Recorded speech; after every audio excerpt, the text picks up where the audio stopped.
Welcome back. This is the World News and I'm Randolph Jamias to give you the second half of the stories.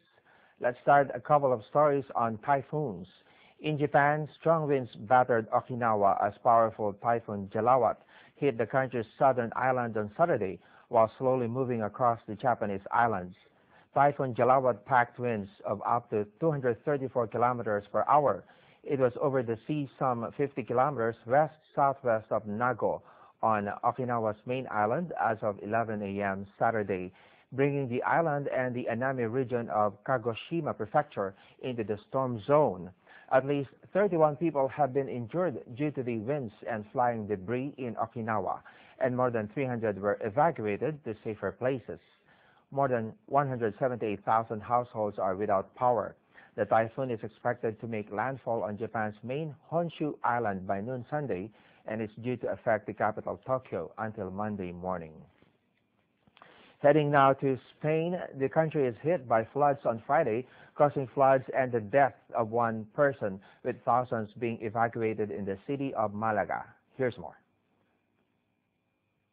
At least one person has drowned and thousands are being evacuated in the southern Spanish city of Malaga after heavy rains unleashed floods Friday. The government issued a red alert for the area due to floods. Rescue workers are doing what they can to contain the damage. Residents say their fears grew as the rains intensified, flooding homes and neighborhoods. From 7, it got stronger, and when I looked out of my bedroom window, I saw the cars floating past. So we went to the second floor because the water was up to the window. Authorities say more rain is on the way. Some good news for the environment. Mexican naval personnel and conservationists on Friday released 4,000 turtle hatchlings into the Pacific after they were born in a government facility, much to the delight of a cheering crowd of local children on hand to watch the turtles walk out to the sea. The turtles' eggs were hatched in incubators after they were extracted from their nests by the Mexican Navy in order to protect the eggs from looters. Over 600 children from 20 local schools participated in releasing the turtles. Hundreds of thousands of olive ridley turtles usually land on Oaxaca's Pacific beaches as part of an annual egg-laying migration.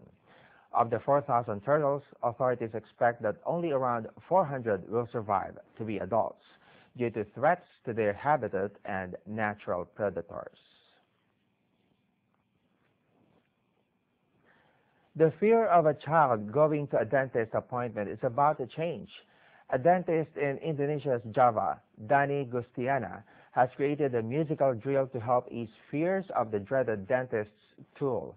Gustiana, 37, a dental surgeon from Purworejo, Central Java Province, found out that the dental drill was what made most children think that going to the dentist was a painful experience.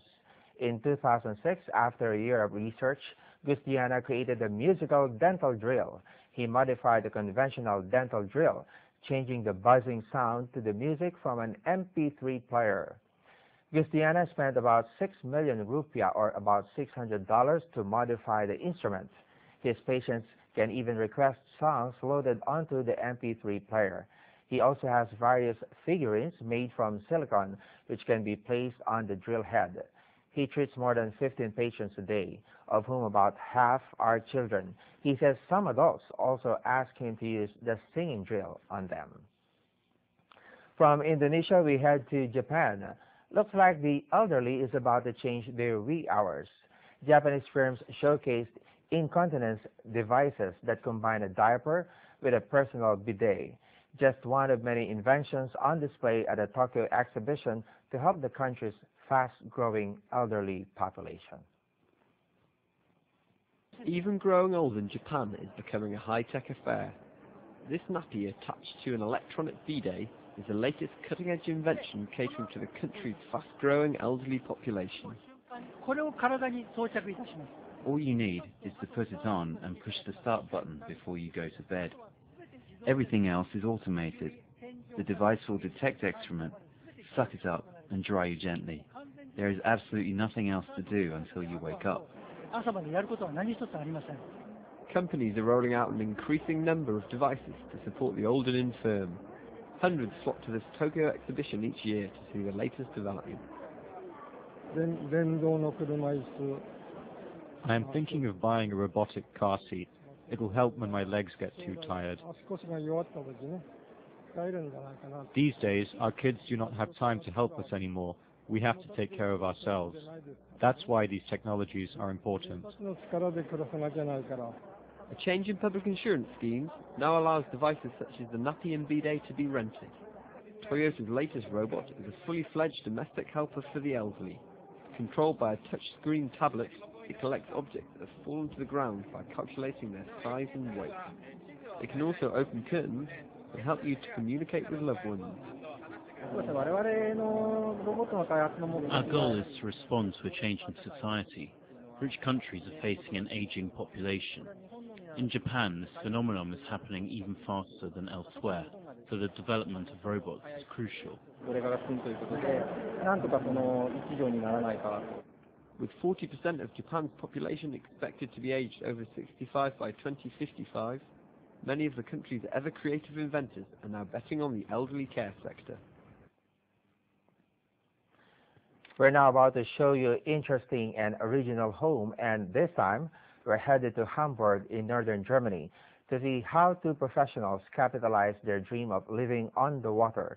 It took a lot of elbow grease and hard work, but Manfred Winkler and Martin Müller-Wolf now have a spacious houseboat all their own. Houseboat owner Manfred Winkler is at home on the water. The police officer and lifeguard is a passionate sportsman. His partner, Martin Müller-Wolf, prefers to stay in and fix up the house. Martin is an interior decorator. His specialty is luxury yachts. His houseboat is a place of inspiration for him, for both his private and professional life.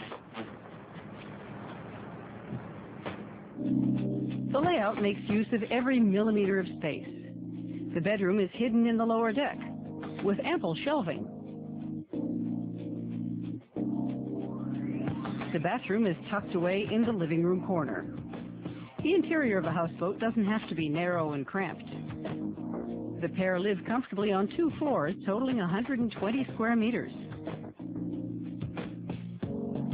Their floating house on the canal is a dream come true for Martin and Manfred.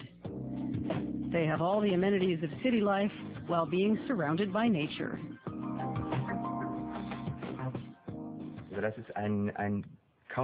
We have this idyllic setting with swans and geese and ducks. On the other hand, we can get to the main train station in 5 minutes. It's an invaluable advantage. I don't think you can find something like this anywhere else.